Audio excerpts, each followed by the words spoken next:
So tayo po ay again, nagpapatuloy pa rin tayo sa ating pong paksa ng ating mga pagbubulay or several Sundays na nakalipas, I think 3-4. Tungkol sa mga marka o palatandaan ng isang tunay na Kristiyano. Again, ang ating mga pagbubulay po na ito tungkol dito sa marka ng isang tunay na Kristiyano ay ating inaaral hindi para manghusga ng sino man. Sinabi ito ng ating tagapagsalita last Sunday. Hindi natin hinihusga ng sino man. Sa halip, ikinukuha natin itong pagkakataon, lalo-lalo na para sa ating sarili na maituwid ang mga mali sa ating buhay o likong pamumuhay at magsisit manumbalik tayo sa Diyos at muling magtalaga ng ating mga sarili sa Panginoon. So ngayong umaga po, pagbubulayan naman natin ang isa ding marka pa ng pagiging isang tunay na Kristiyano ay yung mayroong pag-ibig sa Diyos. O umiibig sa Diyos. Sabihin mo nga sa iyong katabi, ikaw ba'y umiibig sa ating Diyos? Iniibig mo ba ang ating Diyos? Siyempre sa katotohanan ang Diyos ay pag-ibig, ay nakasakay doon ng hindi pagkakailang katotohanan pagdating sa atin na mahal ng Diyos ang sangkatauhan. Kaya nga namatay si Jesus sa krus para sa kapahayagan ng pag-ibig ng Diyos sa mga tao. Pero sa kabilang bahagi ng katotohanan tungkol sa Diyos, ang Diyos din naman ay isang Diyos na makatarungan. Kaya kahit siya'y Diyos ng pag-ibig, siya'y Diyos din ng katarungan. Meron kasing very familiar statement tayo na madalas na naririnig. Sabi ng statement na yon, God loves the sinner. God loves the sinner, yes, but hates the sin. Para bagang ang Diyos ay galit lamang sa kasalanan, pero hindi sa taong gumagawa ng kasalanan o ng masama. Yun ang statement, God loves the sinner, but hates the sin. Pero ayon sa paliwanag ni Pastor John Piper, isa itong false statement. Hindi ito isang false statement, Hindi ito isang false statement, pero isa itong misleading statement.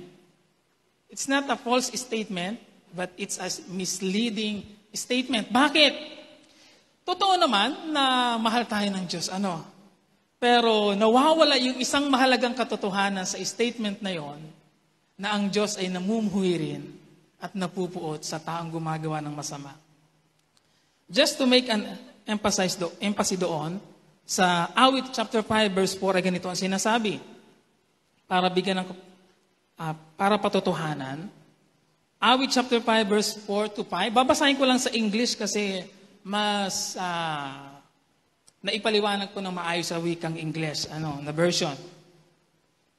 Ang sabi doon, chapter 5 ng Awit, verse 4-5, ESV version, "For you are not a God who delights in wickedness. Evil may not dwell with you. The boastful shall not stand before your eyes." And then the last phrase ay nagsasabi ng ganito, "You hate all evil doers." You hate all evil doers. Sa lumang salin na Tagalog, ang hambog ay hindi tatayo sa iyong paningin, iyong kinapupuutan ang lahat ng mga manggagawa ng kalikuan. Kaya sa statement na ito ng talatang ito ay pinapahiwatig na hindi lamang namumuhay at namupuot ang Diyos sa kasalanan, kundi sa taong gumagawa ng masama o ng kasalanan. At isa pang talata sa awit din, chapter 11, verse 5, "The Lord tests the righteous, but His soul hates the wicked and the one who loves violence." ESV version. "The Lord tests the righteous, but His soul hates the wicked," ang taong masama, "and the one who violence." Kaya malinaw sa mga talatang ito na ang Diyos ay parehong namumuhi sa kasalanan at sa taong gumagawa noong kasalanan. Kaya isang taong makasalanan o masama ay nasa ilalim ng puot ng Diyos. Ngayon, bakit ko po ito idinadagdag sa paliwanag ko sa aking introduction? Para magkaroon tayo ng balansing pagkaunawa tungkol sa kalikasan at katangian ng Diyos. Na ang Diyos ay pag-ibig, pero ang Diyos din ay Diyos na makatarungan. At ito ay parehong totoo at parehong nag-ooperate para tulungan tayo sa ating pamumuhay. Mahalaga po ang pagkaunawang ito para mas lalo din nating ma-appreciate ang pagmamahal ng Diyos. Siyempre sa atin, lalo na mga iniligtas niya. Lalo nating ma-appreciate ang pag-ibig ng Diyos sa atin na sa kabila ng ating pagiging hindi karapat-dapat ay tayo ay ikinonsider at tinanggap ng Diyos. At lastly, para matutunan din nating igalang at huwag abusuhin ang pag-ibig ng Diyos at kabutihan ng Diyos sa atin, lalo na ng mga Kristiyano. So sana'y nabigyan ko po ng linaw ang bagay na yun. Ngayon, balik sa ating talagang topic ngayong umaga, sa marka ng pagiging tunay na Kristiyano, may pag-ibig sa Diyos, ay merong isang binitawang mahalagang babala si Apostol Pablo, bahagi ng kanyang closing statement sa unang Korinto, chapter 16, last chapter ng unang Korinto, at nasa pahuling mga pananalita na siya, at isiningit niya ang babalang ito. Ang sabi niya, unang Korinto chapter 16 verse 22, sumpain ang sinumang walang pag-ibig sa Panginoon. Sabi ni Apostol Pablo, unang Korinto 16 verse 22, sumpain ang sinumang walang pag-ibig sa ating Panginoon. Ang striking truth sa talatang ito ay, ang kinakausap niyo dito hindi mga unbeliever. Ang kanyang ina-approach dito yung mga claiming Christian sa iglesia sa Corinto.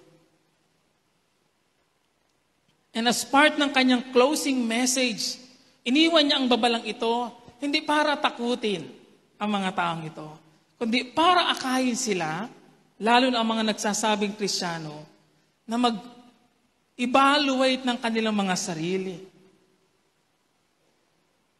Kung talagang sila'y tunay na Kristiyano, dapat iniibig nila ang Diyos. Ngunit kung nabubuhay sila para sa kanilang sarili at ginagawa ang mga bagay para sa mga pansariling kapakinabangan, maaaring ito'y indikasyon na hindi nila totoong minamahal ang Diyos. Mauunawaan natin ng mas malalim yung kung babasahin natin ang mga naunang chapter sa sulat ni Apostol Pablo. May mga issue na ina-approach si Pablo sa mga taga-Korinto. Kaya Paul is saying sa mga Kristiyano dito, o claiming Christian, na hindi yan tama. Merong hindi tama. Merong hindi dapat nakalagayang pinababayaan sila. Meron silang dapat ayusin. Kung ikaw ay isang Kristiyano, hindi ka na dapat nabubuhay para sa iyong sarili, kundi para sa Diyos na. At anuman ang ating ginagawa, ay gagawin natin as an expression ng ating pag-ibig o pagmamahal sa Diyos. At hindi para sa anumang kapakinabangan na pwede nating makuha kapag ginagawa natin ang isang bagay na yun. Sad to say na merong mga Kristiyano na ginagawa ang mga bagay na kanilang ginagawa dahil sa kanilang mapapakinabangan at hindi dahil sa minamahal nila ang Panginoon. Sana'y hindi tayo kabilang doon. Sabi ng isang statement, Christian faith is all about a love relationship with God. Kaya kung hindi tayo namumuhay ayon sa pag-ibig at para sa pag-ibig sa Diyos, then merong kailangan tayong siyasatin sa ating mga puso bilang isang Kristiyano. Again, ako'y nagsasalita, assuming na mga Kristiyano ang aking kinakausap sa maraming narito. Nakikilala tayo sa pag-ibig na mayroon tayo sa Diyos. Ngayon, sa parehong talata na ginamit ko po, last time na ako'y tumayo dito at nagmensahe. Unang Juan, chapter 2, verse 15, ay ganito ang sinasabi, ulitin ko. Sa unang Juan, chapter 2, verse 15, Huwag ninyong ibigin ang sanlibutan o ang mga bagay sa sanlibutan. Dahil ang umiibig sa sanlibutan ay hindi umiibig sa Ama. Ano daw ang umiibig sa sanlibutan ay hindi umiibig sa Diyos. So baliktarin lang natin ang basa. Ano yung last sentence? Ang umiibig sa Diyos, kung babaliktarin natin ang basa, ay hindi umiibig sa sanlibutan. Simple lang para maunawaan natin. Kaya ang paliwanag ay ito. Kung ang ating iniibig ay ang mundo, ang tawag sa ating makamundo. Ngunit kung ang iniibig natin ay ang Diyos, tayo nga'y sa Diyos. Simple as that. Kung ang ating iniibig ay ang mundo, then ang ating pagmamahal ay nasa mundo, ang ating identity ay ayon sa kamunduhan. Ngunit kung ang iniibig natin ng Diyos, ang ating identity ay nasa ilalim ng pagka-Diyos ng ating Diyos. Kaya kung gusto mong patunayan na hindi ka nakabilang sa mga nagmamahal sa mundo, pinaliwanag natin yan last Sunday. Prove it by choosing God, by loving God. Ngayon, paano natin masasabing tayo umiibig sa Diyos, ngunit ang puso naman natin ay pag-aari pa rin ng mundo? O naka-attach pa rin sa mga bagay na nasa mundong ito? Ang hinahabol natin ay ang mga bagay na nasa mundong ito.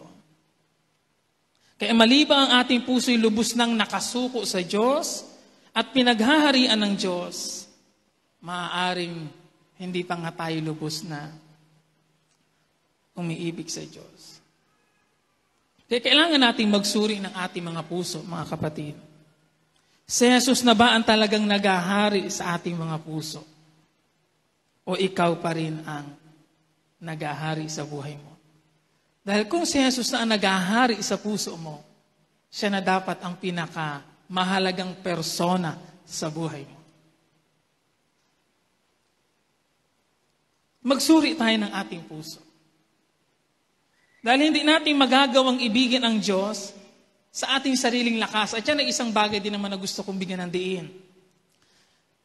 Hindi natin magagawang ibigin ang Diyos on our own strength at sa ating likas na kalagayan. Dahil ang ating likas na kalagayan bilang tao ng magkasala ay tayo ay makasarili. Ang ating iniuna ay ang ating sarili. At ang una nating pinapahalagan at iniibig ay ang ating sarili at ang mga bagay na tungkol sa ating sarili. Kaya maliban nga na magkaroon ng pagbabago sa ating puso. At yun ang nangyayari kapag tayo nagkakaroon ng born-again Christian experience. Born-again experience. Binabago ng Diyos ang ating puso. Kasi kailangan baguhin ang puso. At ang Diyos lang ang makagagawa nun sa atin. Ang ating enkwentro sa Diyos. Sabi ni Ezekiel, chapter 36, verse 26 to 27. Bibigyan ko kayo, Ezekiel 36, verse 26 to 27. Bibigyan ko kayo ng bagong puso at ng bagong espiritu. Ang masuwayin ninyong puso ay gagawin kong masunurin. At bibigyan ko kayo ng aking espiritu upang makalakad kayo ayon sa aking mga tuntunin at masunod ninyong mabuti ang aking mga utos. Kaya ang Diyos ang may kakayanan na baguhin ang puso ng tao. Palitan. Alisin ang mga dating pinapahalaga nito. Baguhin ang mga nasa puso. Kailangan, sa madaling sabi, kailangan na mauna ang Diyos na gumawa muna sa ating mga puso para mangyari ang bagay na ito. Kaya manalangin tayo mga kapatid. Nabigyan tayo ng Diyos ng isang pusong totoong umiibig sa Kanya. Isang pusong totoong binago ng Diyos at pinaghaharian na ng Diyos at lubos nang nagmamahal sa Diyos. Madaling sabihin na mahal natin ang Diyos. Madaling sabihin na mahal ko ang Panginoon. Personally, nang aking ma-realize ito, several years na ang nakalipas. Hindi ko na basta-basta maawit ng basta-basta lang yung awit na mahal kita, Panginoon. Kapag kaalam ko sa puso ko, during that time, na hindi ako ganun katotoo sa Diyos. Hindi ko siya mabigla na maawit. Kasi kailangan kong baka i-check ang aking puso. Talaga bang ganun katotoo yun? Habang inaawit ko. Kasi nagiging hipokrito lamang ako. Kapag sinasabi kong isang bagay na hindi naman totoo sa puso ko. May mga nagsasabing Kristiyano sila dahil sumisimba sila tuwing linggo. May mga nagsasabing sila Kristiyano dahil nakapagbibigay sila ng maraming mga bagay sa iglesia. May mga claiming Christian dahil sa mga gawaing meron sila sa simbahan. At merong mga nagsasabing sila Kristiyano dahil sila ipinanganak sa sambahayang Kristiyano. Masyadong mababaw ito kung yan lamang ang magiging sukatan ng ating pagiging Kristiyano.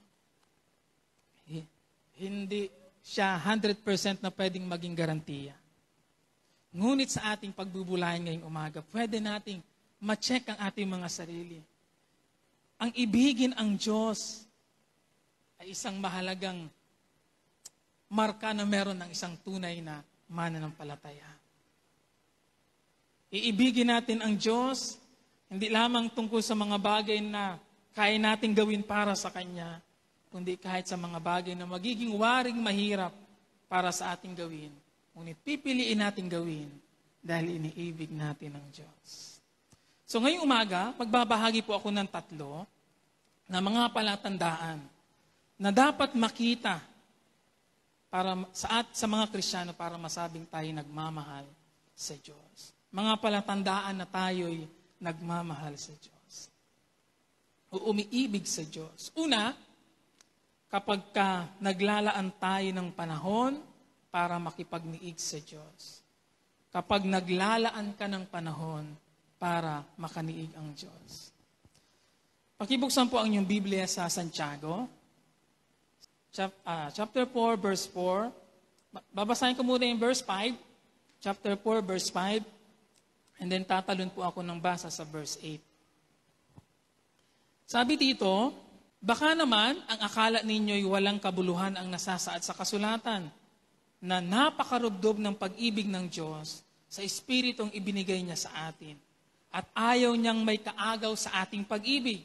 Verse 8, talon tayo ng verse 8. Magsilapit kayo sa Diyos at siya'y lalapit sa inyo. Hindi lamang tayo nagkaroon po ng kaugnayan sa Diyos for the sake na magkaroon tayo ng kaugnayan. Sadly, sa ibang mga Kristiyano din, nung sila ay manampalataya kay Jesus at nagkaroon ng kaugnayan sa Diyos, parang hanggang doon na lang yon. Pero hindi. Ang pagkakaroon ng kaugnayan sa Diyos ay hindi lamang para magkaroon ng kaugnayan sa Diyos. Nagkaroon tayo ng kaugnayan sa Diyos para pagyamanin ito, palaguin, at maging mabunga sa ating kanya-kanyang mga buhay. Katulad ng relasyon ng dalawang tao, mag-asawa o magkasintahan, ang paglalaan po ng oras sa isa't isa ay isang mahalagang bahagi para lalong lumalim ang kaugnayan sa isa't isa. Depende sa panahong inilalaan natin sa isa't isa. Lumalalim ang pagsasama, lumalalim ang pagmamahalan sa isa't isa. The more na nakikilala natin ang isa't isa. Sino ang makapagsasabi sa mga narito, especially sa mga mag-asawahan? Maaring 5 years na ang nakalipas or 10 years na ang nakalipas or more than that, na kayo nagsasama, ay masasabing mong, mas minamahal ko ngayon ang aking asawa kaysa nung una na natutunan ko siyang mahalin. Sino ang pwedeng makapagtaas ng kamay at proud na ipagsabihin na mas mahal ko ngayon ang aking asawa compare nung una na natutunan ko siyang mahalin? Meaning to say, kapag gano'n na, kapag katotoo sa atin yon, nag-grow ang ating pagmamahal. Lumalim ang ating pagmamahal sa paglipas ng panahon. At yun ang dapat pong nangyayari din sa ating kaugnayan sa Diyos. Tingnan niyo sabi ni Santiago, napakarubdob ng pag-ibig ng Diyos sa Espiritong ibinigay niya sa atin at ayaw niya ng may kaagaw sa ating pag-ibig. At ang kanyang paanyaya Kahit magsilapit kayo sa Diyos, at siya din naman ay lalapit sa inyo. Ayaw ng Diyos na may kaagaw. Meaning, ang nais ng Diyos mula sa atin ay ituring natin siyang pinakamahalaga o pinaka-desire ng ating puso. Pinakananais na makasama araw-araw. Siyang pinakagusto ng ating puso. Ang Diyos ang ating magiging pinaka sa ating buhay. At ang pangako na kung tayo lalapit daw sa Kanya, ang Diyos ay lalapit din sa atin. Ibig sabihin po mga kapatid, kung nais nating mas maging malapit sa Diyos, mas lumalim sa ating kaugnayan na may pag-ibig sa Diyos, kailangan meron tayong gagawin on our part. Kailangan tayo matutunan ding lumalapit sa Diyos. Magsilapit kayo sa Diyos. Pwede bang sabihin mo sa iyong katabi, lumapit tayo sa Diyos. Sa English, draw near to God and He will draw near to you. The more we spend time drawing near to God, the more na nagiging malapit din naman tayo sa Kanya. Katulad ng pagpapahalaga natin sa mga kaugnayang meron tayo dito sa lupa. Nagbibigay tayo ng oras, panahon sa mga taong mahalaga sa atin. Pinapanahunan natin sila for two major reason. Para makasama at para lalong makilala ang isa't isa. Hindi po ba? Bakit gusto nating makasama ang isang tao? Siyempre, unang-una dahil gusto nating nariyan siya sa ating tabi. At ang isa pang dahilan ay gusto nating mas lalo pang makilala ang tao ito. And as we grow more sa ating pagkakilala sa isa't isa, lumalalim din naman ang ating appreciation sa isa't isa at ang ating pagmamahal. Kaya mahalaga ang panahon. Mahalaga ang pagbibigay ng panahon. At intentionally ginagawa po natin ito. Intentionally naglalaan tayo ng panahon para sa ating mga minamahal. Kamusta tayo sa Diyos? Naglalaan ba tayo ng intentional na panahon para sa Kanya? Ibig sabihin, inasadya natin na panahonan ang Diyos. Kung hindi natin sasadyain na bigyan ng panahon ng Diyos, hindi tayo magkakaroon ng panahon sa Diyos. Kaya naglalaan tayo ng panahon para makipagniig sa paanong paraan, sa pamamagitan ng ating paglala ng oras, para basahin ang Kanyang mga salita at bulayin. Naglalaan tayo ng panahon para tumahimik sa pananalangin sa Diyos. Ito ay mga special moment na meron tayo para sa Diyos, na dapat meron tayo para sa Panginoon. Palagi kong sinasabi sa mga gatherings na meron kami, na ito ang basic, pero ito ang laging pinakamahalaga araw-araw. Not just to maintain the relationship, but to make the relationship grow. Kapag ka itong mga bagay na ito ay ating nawala at ating napabayaan, sadyang maaapektuhan ang ating kaugnayan. And later on, ang ating pag-ibig sa Diyos ay maapektuhan. Ngayon, bilang mga Kristiyano, mahalaga para sa atin ito. Spending meaningful time with our Creator, with our God, ay isang mahalagang bagay na dapat nagagawa o ginagawa ng isang mananampalataya. Pakisabi sa iyong katabi, hindi po pwedeng hindi mo ito pinaglalaanan. Napaka-busy ng marami sa atin. And maybe lahat sa atin. At consume tayo ng maraming bagay sa mundong ito. Kahit nga yung walang ginagawa, busy. Busy sa pagtulog at pamamahinga. Kaya sabi nung naunang mensahe na aking pong naibahagi, huwag mong ibigin ang mundo, ang mga bagay sa mundong ito. Dahil kung hindi nga natin sasadyaing maglaan ng panahon para makanig ang Diyos, ang mangyayari ito, ikukonsume ng mundo ang ating panahon. Kapag ka hindi natin sasadyaing magbigay ng panahon para sa Diyos, kukunin ng mundo at ng kaaway ang ating panahon. Kaya nagiging makamundo tayo. Bakit? Kasi ang malaking panahon at oras natin ay nasa mundo. Malaki na nga ang nakukonsume nating oras sa mundong ito kung hindi pa natin didesisyonan na ang oras ito, no matter what, ay para sa Diyos. Malaki nga ang magiging problema natin. Sino ang may mga cellphone? Can you please bring out your cellphone sa inyong mga pocket? And please raise your cellphone. Pakitaas po ng inyong mga cellphone, please. O yan. Sino ang mag-agree sa akin na kung meron mang isang bagay na hindi kayo nalilimutan bawat araw na hawakan, ay ito yun. Sino ang pwedeng tumanggap ng challenge na pwede mo bang itry kahit isang araw man lamang that you will never touch your cellphone? Para ang hirap gawin. Siyempre, sa isang dahilan na ang way of communication natin ay narito na. Pero ang gusto kong puntuhin lamang ay, sa atin lalo ng mga Kristiyano, sino ang madalas mong katsikahan? Sino ang madalas mong katawanan? Minsan nung aking inabulay-bulay, ako'y natatawa sa aking sarili. Minsan ang madalas nating katawanan ay ang ating cellphone. Natatawa tayo sa ating mga nakikita. Hindi natin namamalayan, nakukonsume na nun ang ating oras, but at the same time, inakuha din nun ang ating espiritu na lakas. Ang ating emotion, and even ang ating isip, in worse at ang ating spiritual. Hindi niyo po ba nahahalata yun? Hindi niyo ba nahahalata yun sa inyong sarili? O tanongin niyo, isipin niyo, sino ang madalas niyong katsikahan? Siyempre, maliban sa mga kapitbahay ninyo. Katawanan. Kayakap. Siguro kung ang cellphone natin ay kasing laki ng tao, hindi palagi natin kayakap ito. Dahil maliit, hindi hawak lamang. Hindi pwedeng mawala sa tabi ay. Ngayon, tapatang tanong mga kapatid.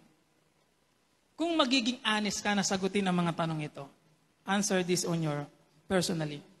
Nakikita mo ba ang Diyos bilang isang kaakit-akit na persona? Nakikita mo ba ang Diyos sa isang kaakit-akit na persona? Alam, pag isang kaakit-akit na dalaga, hindi mo maalis ang tingin mo sa Kanya. Lalo sa mga binata pa. Ako personally, honestly, ako'y binata pa, siyempre ako may asawa na yun, kaya maingat na. At hindi na pwede. Siyempre, nung ako'y dalaga pa, talagang ang aking mata ay mabilis sa mga magaganda at kaakit-akit. Kaya talagang nahabol ang aking mata. Nung ako'y binata pa, Pero siyempre ngayon, pagka napapaganyan, lamang yun, tamang napasulyap lang, pero diretso na ulit tingin. Kasi huwag ka na daw uling lilingon at masama na yun. Ngayon, ang Diyos ba ay meron tayong ganoong pagkaakit na pagtingin sa Kanya na siya'y kaakit-akit na hindi mo, kung hanggat maaari, ayaw mong alisin ang iyong tuon sa Kanya. Ang iyong pansin sa Kanya. Yung tipong nai-enjoy mo ang panahon ng pananalangin sa Kanya, pakikipag-usap sa Kanya, pagbabasa ng Kanyang salita, na kung wala ka lang sanang ibang gagawin, ayaw mo nang umalis doon.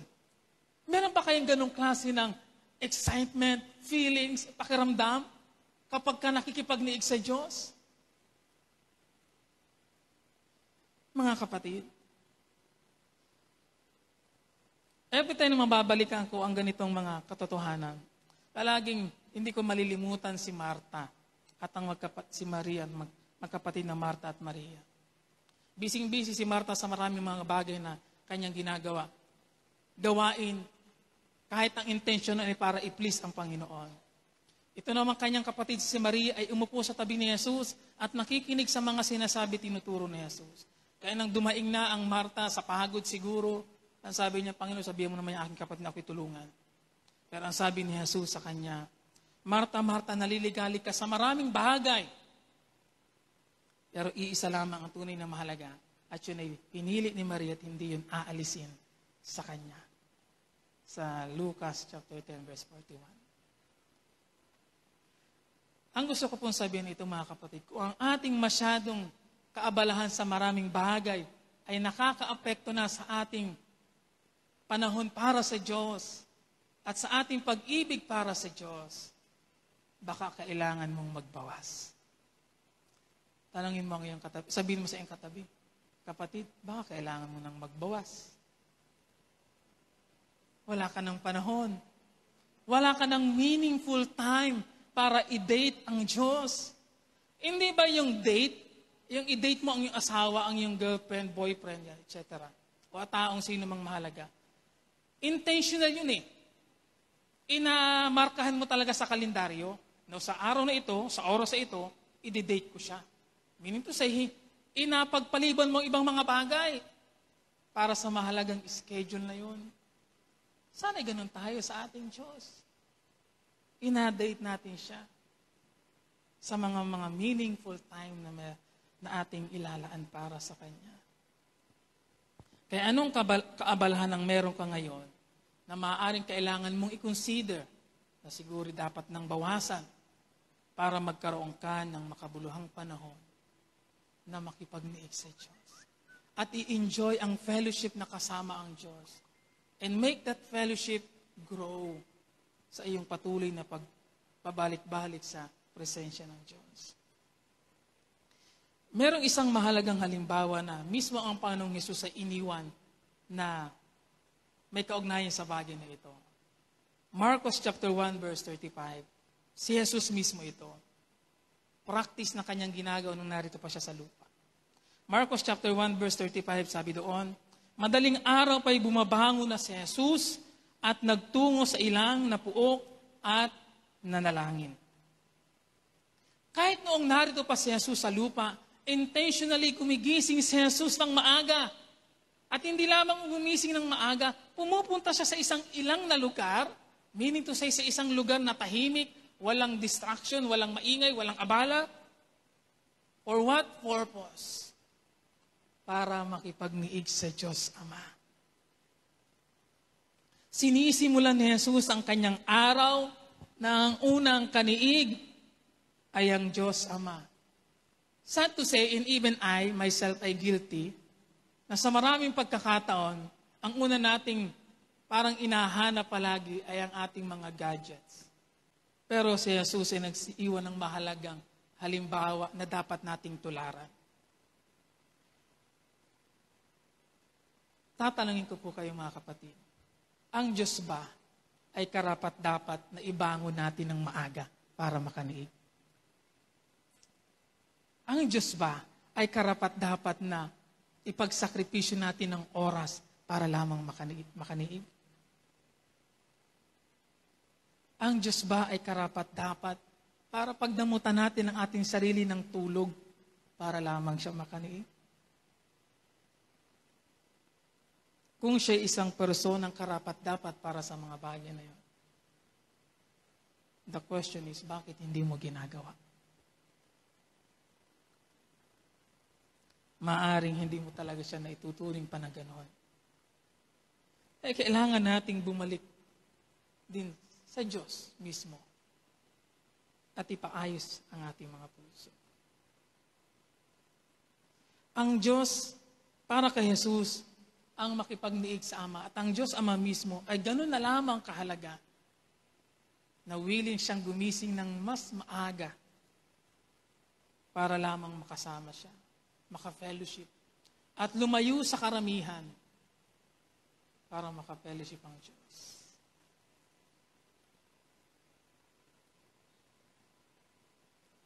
Isang kapanapanabik na tagpo, isang kapanapanabik na oras, gigising para mapag-isa. Ang pinupunto ko lamang po mga kapatid ay ito, kung ang Diyos ay totoo nating iniibig, totoo mong iniibig, handa kang gawin ang nararapat na mga hakbang para ingatan, para pagyamanin, at palaguin ang kaugnayang meron ka sa Kanya. Kung ang Diyos ang pinakamahalagang persona ngayon sa buhay mo, gagawin mo ang nararapat na mga hakbang, para ingatan ito, para pagyamanin ito, at para palaguin ang kaugnayang ito na meron ka sa Kanya. Sabi nila, the more na tumatagal ang pagsasama, the more na nakikilala natin ang isa't isa, the more na nagiging matatag ang pagsasama. Sana nga'y totoo yun kahit sa ating mga kaugnayan sa isa't isa, sa mag-asawa, sa pamilya, sa kaibigan. Pero gano'n katotoo yun sa ating kaugnayan sa Diyos? Sino dito ang 3 years ng mananampalataya? Can you please raise your hand? 3 taon na ang mananampalataya mula na siya nakakilala sa Panginoon. 3 taong mananampalataya, pababa. Sino po ang mananampalataya na 3 years pababa? Okay, ibig sabihin mas mataas. Sino sa inyong mananampalataya na 5 years pababa?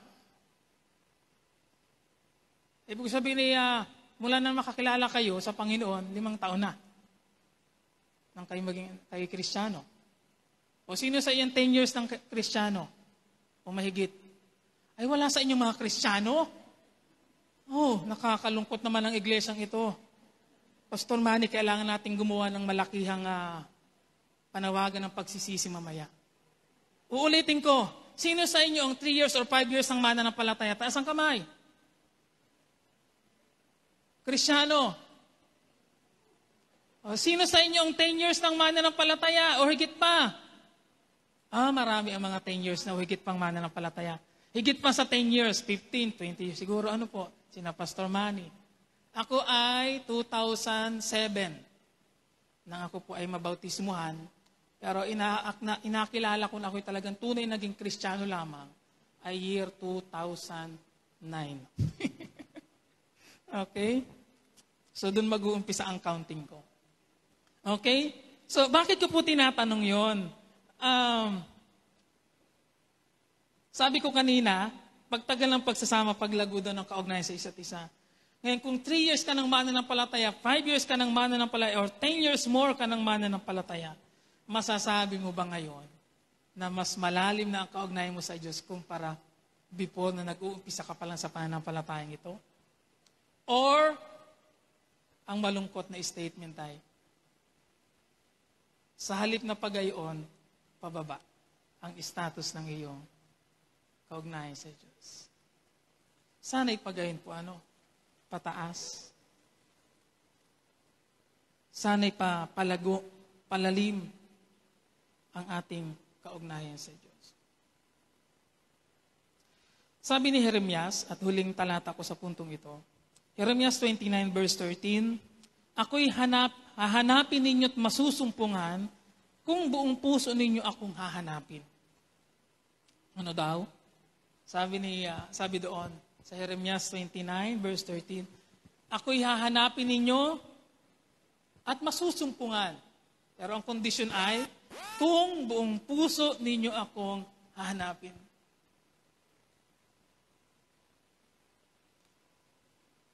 Baka kailangan nating dagdagan ang ating pagsisikap sa paghanap sa Diyos. Hanapin siya ng buong puso. Bilang mga Kristiyano po mga kapatid, dapat nating ang dapat nating inapakahangad sa buhay na ito, walang iba kundi ang Diyos. Dapat ang Diyos. Kung ang Diyos ang pinaka sa ating buhay, gagawin mo ang lahat para hindi siya mawala. At para hindi ka malayo sa Kanya. Kung siya ang pinakamahalagang persona na sa buhay mo, gagawin mo ang lahat para hindi siya mawala sa buhay mo at hindi ka mapalayo sa Kanya. Ganyan na ganyan man din tayo ng mga unang taon ng pagmamahalan. Ayaw na ayaw mapahiwalay sa isa't isa. Pero ako'y na-amaze at tulad isa sa kahanga-hanga pagdating sa puntong niya ng halimbawa ay ang yumaong Pastor Bert at Ate Yoling mag-asawa. Talaga namang palagi na lamang, hindi ko nakikitang magkahiwalay yung dalawang yun. Every time sila makikita ko, palaging magkasama. Kahit nga nasa church, palaging magkadikit. Parang ayaw laging maghiwalay. Sana'y meron tayong ganong klaseng palaging gustong kadikit ang Diyos. Palaging gustong katabi ang Diyos. Okay, pangalawa po, na palatandaan ng pagmamahal na meron tayo sa Diyos. Na mahal natin ang Diyos. Kapag tinutupad natin ang Kanyang mga utos. Unang Juan, chapter 5, verse 3. Unang Juan, chapter 5, verse 3. Sapagkat ang tunay na umiibig sa Diyos ay yaong tumutupad ng Kanyang mga utos. At hindi naman mahirap sundin ang Kanyang mga utos. Ang tunay na umiibig sa Diyos. Ginamit yung salitang tunay. Meaning to say, merong hindi tunay. Ano po? Ang tunay na umiibig sa Diyos. Kaya merong hindi tunay na umiibig. At ayon sa ating talata, ang isa sa mabisang pwedeng maging patunay na tayo umiibig sa Diyos ay ang ating pagsunod. And to be specific, sa kanyang mga salita. Sa Experiencing God book po, sinabi doon ni Henry Blackaby na kung meron tayong suliranin sa pagsunod, ang totoo'y may suliranin tayo sa pag-ibig. Kung meron kang issue at problema sa pagsunod sa Diyos at sa kanyang mga salita, ang totoo daw na pulot tulong problema nun ay meron kang problema sa pag-ibig mo sa Diyos. Ibig sabihin po mga kapatid, sa pamamagitan ng ating pagsunod, maaari nating masukat kung gaano nga ba natin iniibig ang Diyos personally sa ating mga buhay. Bilang mga Kristiyano, ang sundin ang mga salita at utos ng Diyos ay hindi isang option. Uulitin ko po. Bilang mga Kristiyano, ang sundin ang mga salita at utos ng Diyos ay hindi isang option. Sa halip, ito isang bagay na dapat lamang nating ginagawa at nakikita sa ating pamumuhay as an expression ng ating pagmamahal sa Diyos.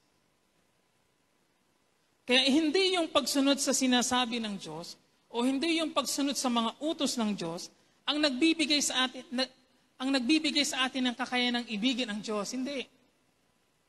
Kundi yung pagsunod natin sa mga utos ng Diyos ay nagpapatunay lamang, pinapatunayan na tayo ay may pag-ibig sa Diyos. Hindi yung kabaliktaran. Para lang to clarify. Hindi ibig sabihin na kapag yung pagsunod sa Diyos ay binibigyan tayo ng kakayanan noon na umibig, hindi po. Kaya tayo nakasusunod o sumusunod ay dahil iniibig natin ang Diyos. Kaya kung ikaw ay isang Kristiyano, ngunit hindi ka naman namumuhay ayon sa kanyang mga salita, papaano mong patutunayan na ikaw ay totoong umiibig sa Diyos? Kasi sa Biblia, ang sabi ng Biblia, ang proof na pwede nating tingnan kung ikay tunay na umiibig sa Diyos ay kung ikay namumuhay at sumusunod ayon sa salita ng Diyos. Kung ikay isang Kristiyano, kung ang ginagawa mo'y taliwas sa kanyang kalooban at katwiran at sa kanyang mga salita, merong question mark sa ating pag-ibig sa Diyos. Paano mong masasabing iniibig mo ang Diyos kung ang palagi mo naman pinipiling sundin at pagbigyan ay ang sarili mong hilig at ang mundo?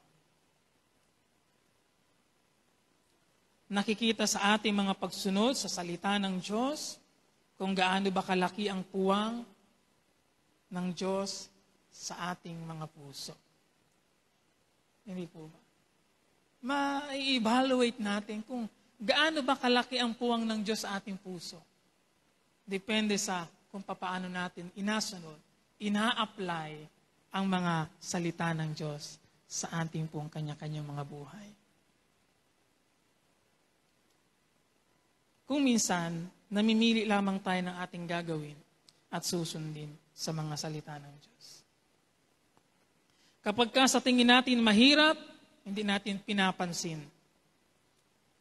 Hindi masyadong pinapahalagahan ang pagbabaliwala po natin sa isang salita o utos lamang ng Panginoon ay maaring isang indikasyon na tayo may problema sa ating kaugnayan sa Diyos. At madalas nasusubok ang ating pagmamahal kapag dumarating ang mga komplikadong sitwasyon, mabibigat na suliranin na problema po sa ating buhay. Kapag nahihirapan na tayong magdesisyon, kapag naharap tayo sa mabibigat na mga pagpapasya between God and His kingdom at sa mga bagay na tungkol sa ating sariling gusto at sa mundong ito.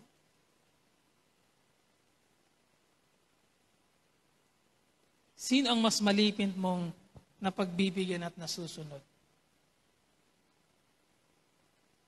Ang sarili mo o ang kalooban ng Diyos?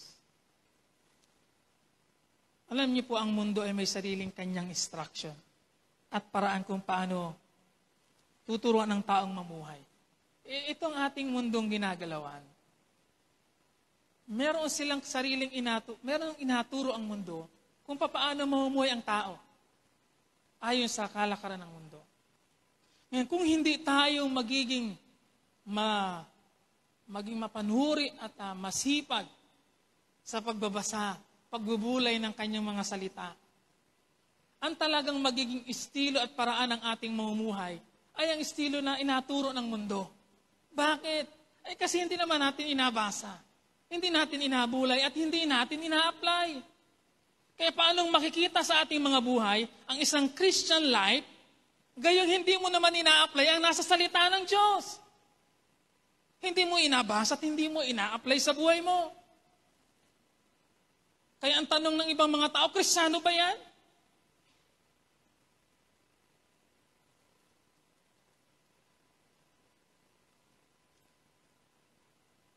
Ang nakikita sa atin ay ang nakikita ng mga tao sa labas. Iba ang standard ng mundo sa standard na inaturo ng salita ng Diyos. Sila yung magkakontra. At bilang isang Kristiyano, dapat alam po natin yon. Bilang isang Kristiyano, dapat alam mo na ang pag-ibig sa Diyos ay hindi mo pwedeng ihiwalay sa kanyang mga salita. Maiibig lamang natin ang Diyos the way na gusto niyang mangyari yon, through His Word, sa pamamagitan po ng kanyang mga salita. Mapiplease lamang natin ang Diyos kung babasahin natin ito kasi narito ang instruction, narito ang warning, narito ang paalala.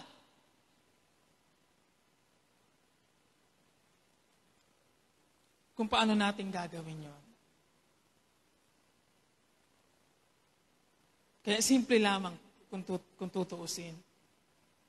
Kung sinasabi mong iniibig mo ang Diyos, ngunit hindi mo naman itinuturing na mahalaga ang kanyang mga salita at hindi mo ina-apply sa buhay mo ang iyong narinig at natutunan sa kanyang mga salita, palaging merong question mark sa ating kaugnayan sa Diyos. Malalagyan, hindi ko sinasabing wala kang kaugnayan sa Diyos, pero nalalagyan ng question mark ang ating kaugnayan sa Diyos dahil walang makitang application ng salita ng Diyos sa ating pong mga buhay. At yun ay malungkot. Juan 14:21. Juan chapter 14 verse 21.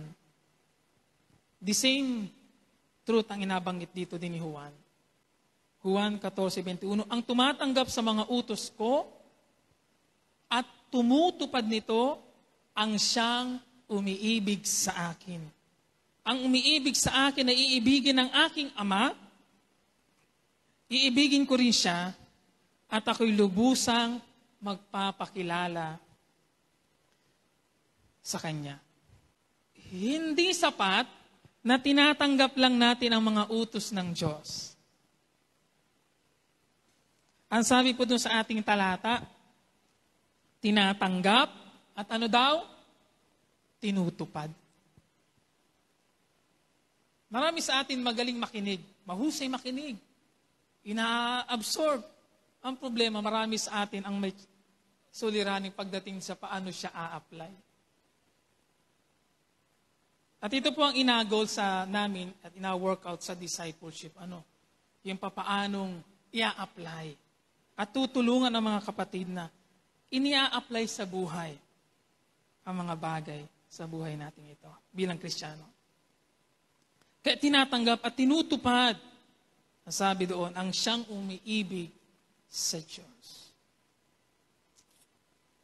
Ito'y nangangahulugan din po ng isang tunay na Kristiyano ay nagsisikap na sundin at ipamuhay ang lahat ng kanyang narinig, nakuha, natutunan mula sa salita ng Diyos.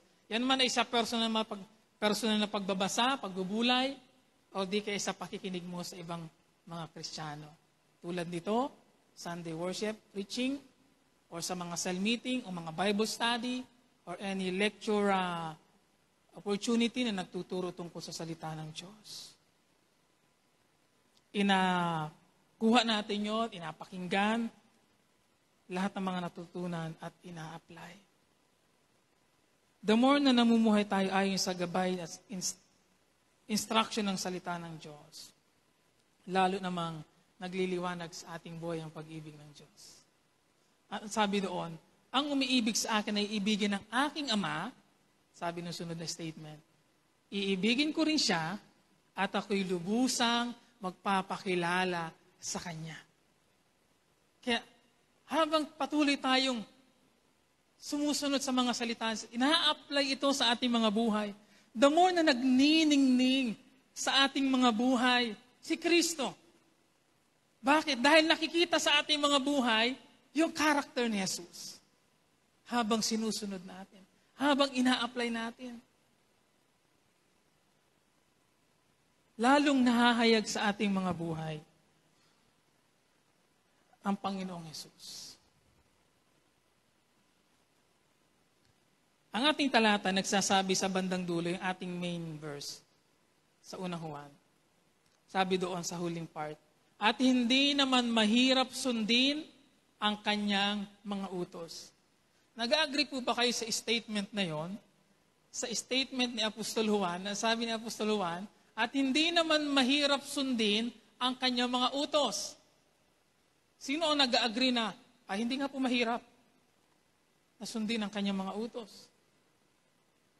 O parang mas mag-agree kayo, wari ang marami sa, ang hirap po, pastor, na sundin ang mga utos ng Diyos.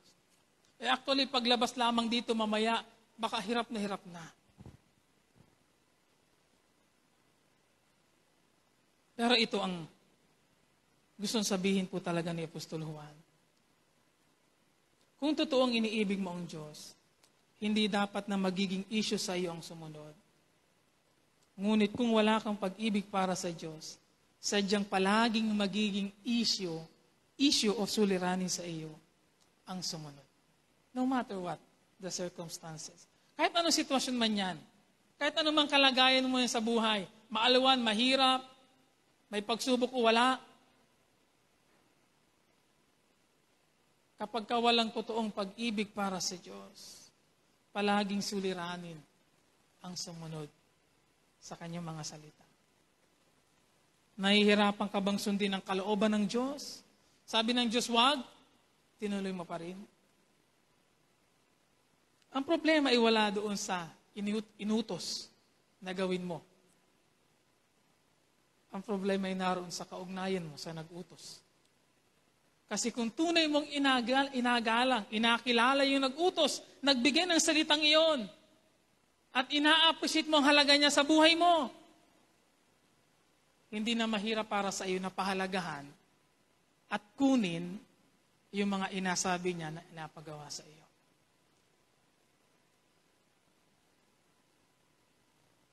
Kung totoong halimbawa sa mga kabataan, kung totoong meron kang malalim na paggalang sa mga magulang mo, at pagkilala sa pagkamagulang nila, hindi sa iyo magiging mahirap na tanggapin, kunin ang mga sinasabi nila para sa iyo na dapat mong gawin. Dahil ang mas malaking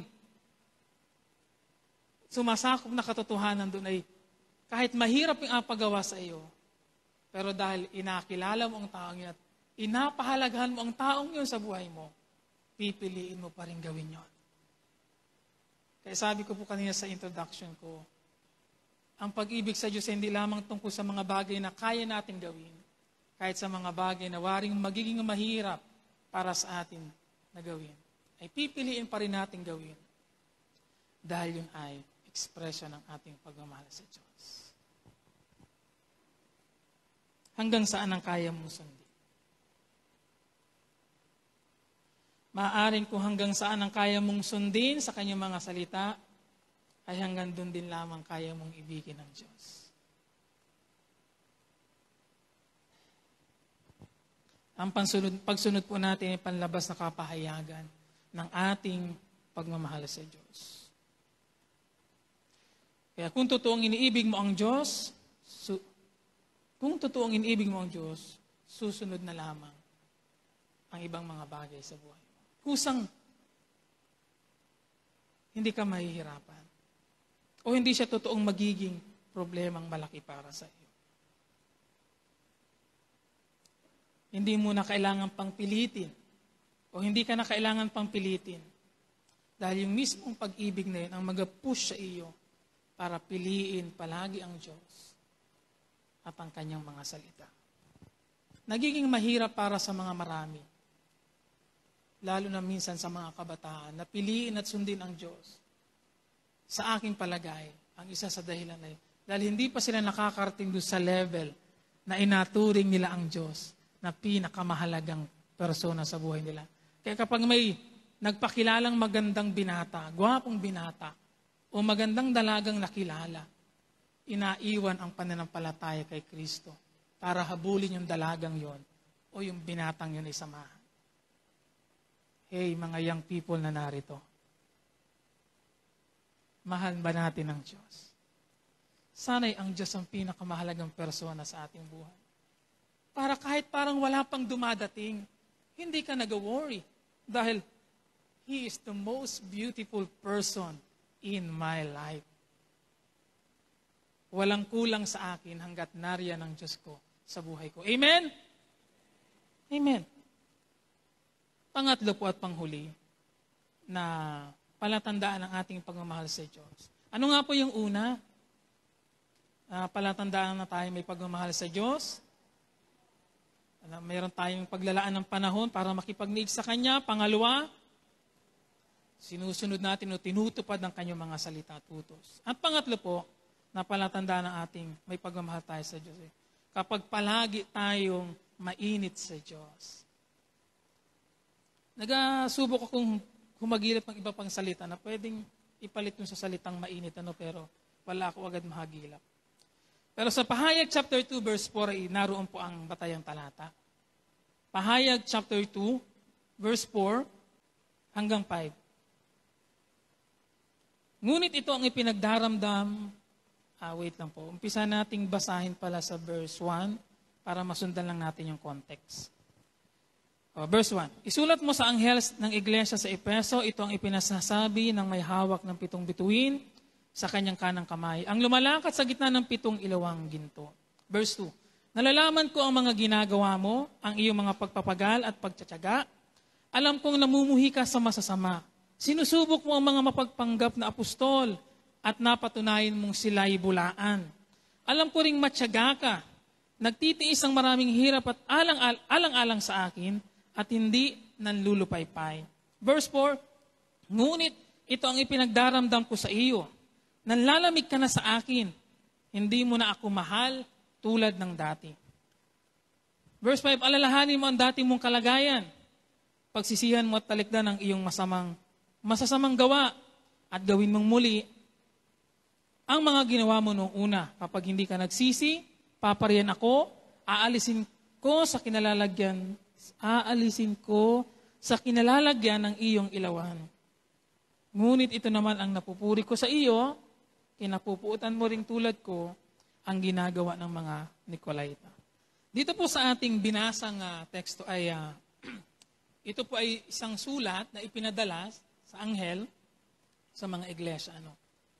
Yan ay 7 iglesia. At ang una itong Efeso. Para i-approach ang mga issue patungkol sa doon. At dito, mababasa natin na merong binanggit ang Diyos sa mga tinukoy na kapuri-puri sa iglesia sa Efeso. Ang daming maganda. Sabi ko nga kagabi, hindi ko sure, pero baka kung maghahambing tayo between the church at sa ating kasalukuyang kalagayan, baka marami pa doon ang kailangan nating i-work out para maging ganun tayo sa mga pinuring yun na katangian at maganda nilang kalagayan. Pero merong isang bagay na hindi pinalampas ang Diyos. na kailangan niyang i-approach. Ang sabi doon sa verse 4, ngunit, meron akong ipinagdaramdam. Sa aking version ng Tagalog, ginamit yung salitang, pinagdaramdam ko sa iyo. Nanlalamig ka na sa akin. At hindi mo na ako mahal tulad nung una o tulad nung dati. Ang ating pong pag-ibig ganito, hindi lamang pag-ibig sa Diyos, kahit sa ating pag-ibig sa isa't isa, kahit sa pag-ibig natin sa kapwa, pag-ibig sa asawa, sa kapatid, may tendency talaga na manlamig. May tendency talaga na manlamig. Parang, kaya nga po ginamit yung mainit, malapit sa apoy. Yung apoy, ang tendency ng apoy, siya ay pahina. Pahina, papatay, hanggang sa mawala. Ganun describe ang pag-ibig, na kung hindi mo siya tuloy-tuloy nagagatungan, yung apoy, mamamatay yun. Ganon din sa ating pag-ibig, mga kapatid, pagdating sa Panginoon. Merong mangyayari kapag hindi natin tuloy-tuloy na inagatungan ng ating pagmamahal. Sa paanong paraan pwede natin gawin yon? Madadaanan po natin. Sabi doon, hindi mo na ako mahal ng tulad ng dati. Kaya,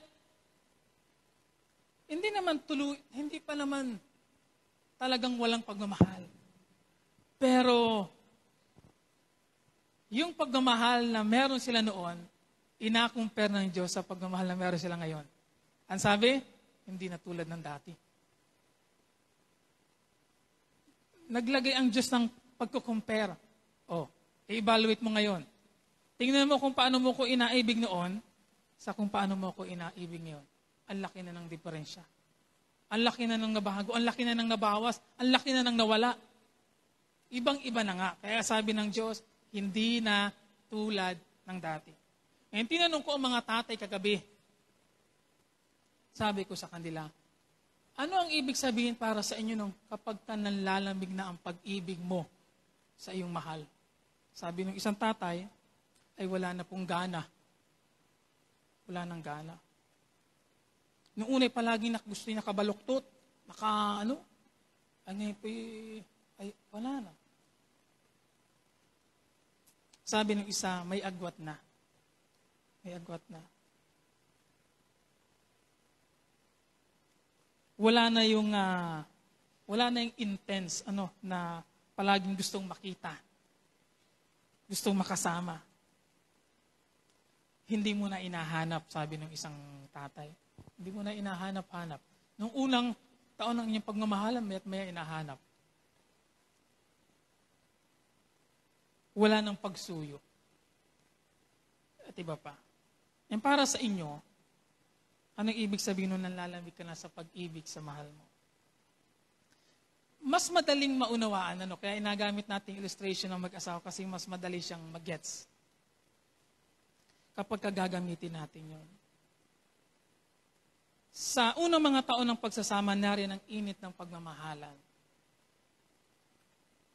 Tipong hindi mo nga mapaghihiwalay.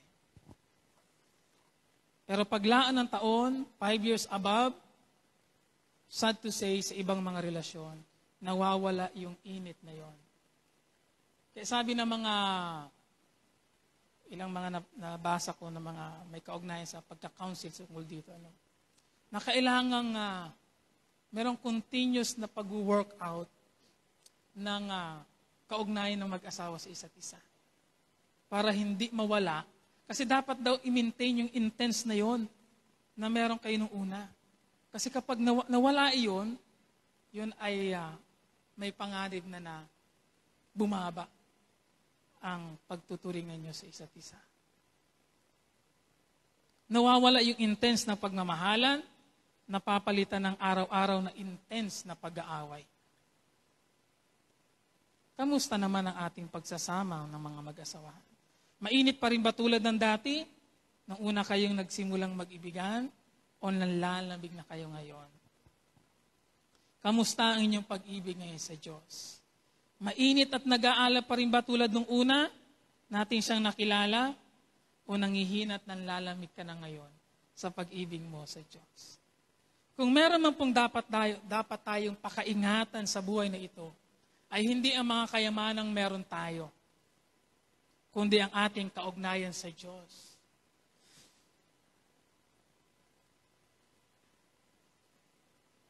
Ito ang pinakamalaking yaman na hindi natin dapat pinababayaan. Ang ating kaugnayan sa Diyos. Minsan hindi natin namamalayan, nanlalamig na pala tayo sa ating pag-ibig sa Diyos. Kasi ito ang problema ng marami po sa atin. Ipinagkakamali natin na ang pagiging busy sa mga activities, even sa mga spiritual activities, ay nagtitiyak ng isang maayos na kaugnayan sa Diyos. Ipinagpapalagay natin na kapag busy ka sa maraming gawain sa simbahan, okay ka spiritually. Pero hindi. Kapag titingnan natin ang tekstong ito na ating binasa sa pahayag, merong pandarayang nangyayari. Yes, okay ka sa maraming mga bagay. At inapuri naman ang mararaming magagandang bagay na yon.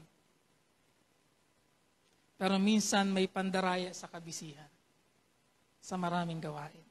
Para pagtakpan o takpan ang totoong kalagayan ng ating kaugnayan sa Diyos. It doesn't mean na meron kang ginagawang pagdilingkod sa iglesia ay ayos na ang kaugnayan mo sa Diyos. Ang pagiging busy ay tila nagiging bagong status ng mga Kristiyano sa pagkakaroon ng isang maayos sa kaugnayan sa Diyos. Na kapag ka ikaw ay nasa member ng praise team, kapag ka involved sa isang ministry, kapag ka palagi ka nakikita sa iba't ibang mga pagdilingkod, ikaw ay strong Christian. Ikaw ay isang malagong Kristiyano. Parang yun ang status na. Yun ang basis ng status ng pagiging malagong Kristiyano. Hindi po. Panlabas lamang yun eh. Pero mahalagang tingnan natin yung loob. Kamusta ang iyong kaugnayan sa Diyos? Babalikan natin yung unang point at second point para mag-evaluate nun. Ito po ang nakita ko mga kapatid. Ang pagiging busy ay isang taktika ng kaaway para magkaroon ng malayong kaugnayan sa Diyos ang tao. Yung pagiging busy, yung busyness. Kapag hindi tayo magiging maingat at mapagbantay, ginagamit siyang taktika ng kaaway para ilayo tayo sa ating kaugnayan sa Diyos.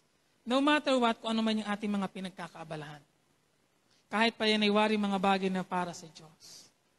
Pero kung yan ay nag-aalis na ng iyong mga fellowship time para palaguin ang iyong personal na kaugnayan sa Diyos, then there is a problem. Busyness can take away your love for God. Ang mundo at ang kaaway mag-aalok ng maraming mga bagay sa atin. Tingnan niyo po ang mundo at ang kaaway. Mag-aalok sila ng maraming mga entertainment na makapagpapasaya sa atin. Na ating pagkakaabalahan. Kaya nga, may mga time na ako minsan ay paalalahan at inakorek ng aking asawa tungkol sa paggamit ng cellphone. Dahil masyado tayong nagbubuhos ng malaking energy, oras, pagdating sa mga bagay na wala naman talagang katuturan. Pinagbubuhusan natin ang ating oras, lakas, pero ang dulo na nangyayari, wala na tayong naititira para sa Diyos. Wala nang matira para sa Diyos.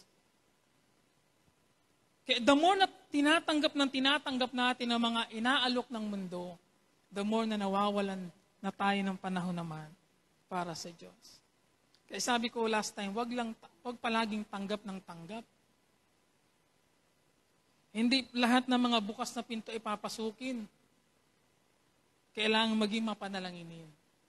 Kasi hindi rin naman nakalooban ng Diyos na magpaka-busy tayo sa maraming bagay, nalalayo ka na naman to the point na nalalayo ka na sa iyong kaugnayan sa Kanya. Hindi yung kalooban ng Diyos. Sabihin mo po sa iyong katabi, hindi yung kalooban ng Diyos, kapatid. pagdating sa ating kaugnayan sa Diyos. Bilang mga Kristiyano po, hindi natin ito dapat hayaang mangyari. Nag-uumpisang pumasok ang iba't ibang problema sa relasyon kapag kayong init ng pag-ibig ay nawawala na. And worst scenario, naghihiwalay. Di ba maraming kapuri-puri ano binangkita natin kanina sa iglesia, sa Efeso?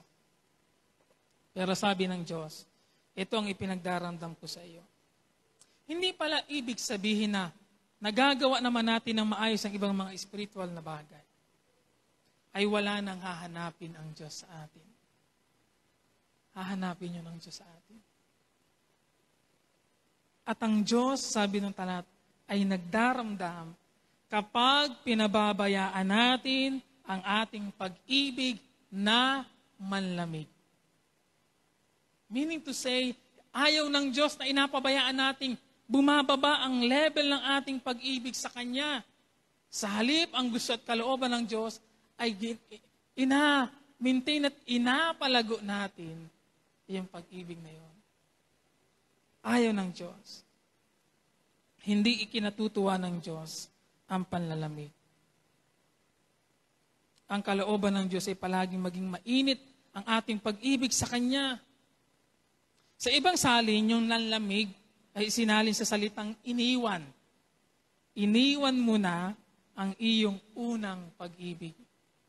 Iniwan ang Diyos sa ating buhay. Ibig sabihin, mga kapatid, ang palatandaan na tayo nanlalamig na sa ating pag-ibig sa Diyos ay isa sa palatandaan ay kung ipinapanghuli na natin ang Diyos sa mga bagay sa buhay natin. Kapag ka ang Diyos ay madalas nang nasa panghuli, that is a very clear na palatandaan na nanlalamig na ang pag-ibig mo sa Diyos. Iniwan mo na. Nasa huli. Dapat hindi yung naiwan. Dapat palaging kasama. Dapat palaging nasa unahan. Iniwan mo na.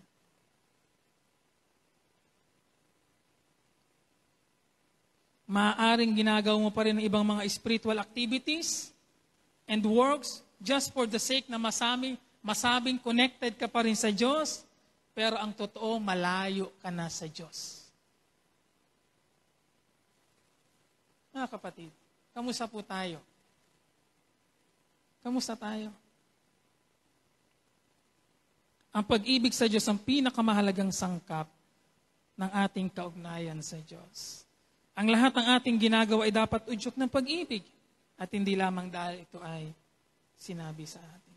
Merong isang awit na nagsasabing, alam niyo siguro yung first love never dies. First love. Ako sadyang first love lang naman talaga yung aking asawa. Pero merong parang ayaw nyo maniwala. Pero may nagsasabi na hindi na baling hindi ikaw ang aking first love, ikaw naman ang aking true love.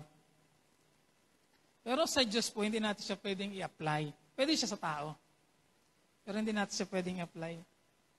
Eh, hindi na po mali, Lord, na hindi ikaw ang first ngayon sa akin. Ikaw naman po ang true love ko. Hindi. Hindi yan pwede. Dapat parehong palaging magkasama yon. Na siya ang iyong first and true love lamang. May pahiwatig po ang verse 5 and 6 doon sa ating teksto sa pahayag. Kung bakit nanlamig ang pag-ibig ng iglesyang ito. Sabi doon sa verse 5a, kaya't alalahanin mo kung saan ka nahulog at magsisi ka at gawin mo ang iyong mga unang ginawa o gawa. Kaya kung meron mang malinaw na pahiwatig dito sa talatang ito na tila naging problema, dahilan kung bakit nanlamig, ay kasalanan. Kaya't alalahanin mo kung saan ka nahulog at magsisi ka. Merong kasalanan na kailangang pagsisihan ng taong yon. Merong kasalanan sa kanyang buhay na maaring hindi niya namamalayan. Kaya't kailangan siyang i-approach ng Diyos para magsuri siya ng kanyang sarili. Para makita niya ang totoo niyang kalagayan sa harapan ng Diyos. Sa madaling sabi mga kapatid, anumang kasalanan na hindi natin totoong inadil sa Diyos at inapagsisihan ay makakaapekto sa antas ng ating pagmamahal sa Diyos. Actually, meron pong 4 na R diyan sa verse 5 and 6. Just to give lang. Yung una na R, recall. Pangalawang R, repent. Pangatlo, return. At yung pang-apat, reconnect. Yung recall, alalahanin, ibig sabihin, suriin mo ang iyong sarili. Evaluate yourself. Kaya sabi doon, alalahanin mo kung saan ka nahulog. Kaya inasabi ng Diyos, mag-evaluate ka, magsiyasa ka nga ng sarili mo. Tingnan mo, balikan mo, ano mga nangyari. Hanggang makita mo kung ano yung kinahulugan mo ng kasalanan. Tingnan mo, yun man din ang naging dahilan. Bakit ka napalayo sa akin? And repent. Pagsisihan mo. Habang nakikita mo sa pagsusuri mo sa iyong sarili kung ano yung mga naging dahilan na yun, ang immediate na hinahingi ng Diyos ay pagsisihan mo. Pagsisihan mo. At ang sabi ng panghuli, and then, bumalik ka. Return and reconnect with me. Sa paanong paraan, sabi doon ng talata, gawin mo ang iyong mga unang gawa o ginagawa. Meaning to say, may mga dati siyang ginagawa noon na itinigil na niya. May mga magagandang practices na inagawa siya noon para tulungan ang kanyang kaugnayan sa Diyos na hindi na niya inagawa ngayon. At maaring ang isa doon ay ang kanyang pakikipagniig sa Diyos. Wala na siyang panahon para manalangin. Hindi na siya naglalaan ng meaningful time para magbasa ng Biblia at manalangin. Hindi niya na ginagawa ang dapat niyang ginagawa. Kapatid, ano ang yung mga bagay na dapat mong ginagawa pero hindi mo na ginagawa ngayon para i-maintain at palaguin ang kaugnayang may pag-ibig ka sa Diyos? Ano ang kailangan mong balikang gawain na dapat muling seryosohin at araw-arawin para lumago ang iyong pag-ibig sa Diyos? Mga kapatid, gusto ko pong sabihin ito sa atin. Katungkulan natin sa ating sarili na panatilihin ang init ng pagmamahal para sa Diyos. Hindi yung katungkulan ng ibang tao. Yun ay ating katungkulan sa ating sarili. Sabi ng Romans chapter 11 verse A, at ito ang theme ng nakaraang camp sa Message version ng Bible. Sabi doon sa Romans 12:11a, alam na mga kabataang nag-camp, don't burn out, keep yourselves fueled and aflame. Don't burn out, keep yourselves fueled and aflame. Kaya sabi ko kanina, kailangang palaging nagkakatungan. Kung sa sasakyan, kailangan may time para mag-refuel. Kasi pag hindi mo lalagyan ng bagong gasolina yan, paubos yan eh. Paubos yan. Kailangan patuloy na inapag-umapoy, inapag-alab, at huwag daw hahayaang mamatay. Huwag hahayaang mawala. Meaning to say, huwag po natin pababayaang nanlalamig, nawawala ang ating pag-ibig sa Diyos. Na ituturing na isang kasalanan ang pagpababaya na nanlalamig na ang ating kaugnay at pag-ibig sa Diyos. Hindi lamang maintenance ang ating gagawin, kundi gagawin din natin ang narapat na gagawin para palaguin at mamunga ang pagmamahal na yon na meron tayo sa Diyos. Sabihin mo sa iyong katabi, don't burn out, keep yourselves fueled and aflame. Sa akin pong pagtatapos, gusto ko lang ibato ang isang tanong. Mahirap bang mahalin ng Diyos? Mahirap bang mahalin ng Diyos? Kung ang titingnan natin ay ang kanyang mga salita, hindi naman talagang mahirap mahalin ng Diyos. Kung meron mang pinakamadaling persona na pwede nating maibig, ay ang Diyos yun. Pero bakit hindi natin nagagawa? Nasa Diyos na ang lahat ng magagandang katangian na pwede nating hanapin sa isang persona. Sabi nga ng isang awit, wala nang hahanapin pa. Nasa Diyos na ang lahat. Pero bakit hindi natin maibig ang Diyos na nasa Kanya na ang lahat? Ang pag-ibig ng Diyos ang tanging pag-ibig na hindi mo kakikitaan din ng kahit anumang pintas. His love is perfect. So bakit hindi mo nanaisin yun, yung pag-ibig na yun? At sundan palagi yung Diyos na yun na may ganong klaseng pag-ibig? Samantalang sa ating tao, may mga pintas tayo sa isa't isa. May mga pintas kahit ang ating pagmamahal sa isa't isa. Pero sa Diyos, wala. May awit na pambata na nagsasabing, do you love your Jesus deep down in your heart? At sasagot naman, anong sagot? Yes, I love my Jesus deep down in my heart. Mga kapatid, kaya nyo bang awitin nyo ng buong confidence? Na, mahal mo ba ang Diyos? Yes, sasagot ka naman, mahal ko ang Diyos. Deep down in my heart. Okay na yung I love Jesus ay. Pero idinagdag pa yung phrase na deep down in your heart.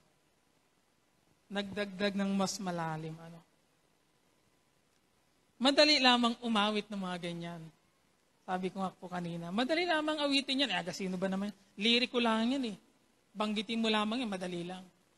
Pero yung maging totoo siya sa puso mo, yun ang kailangan nating ayusin.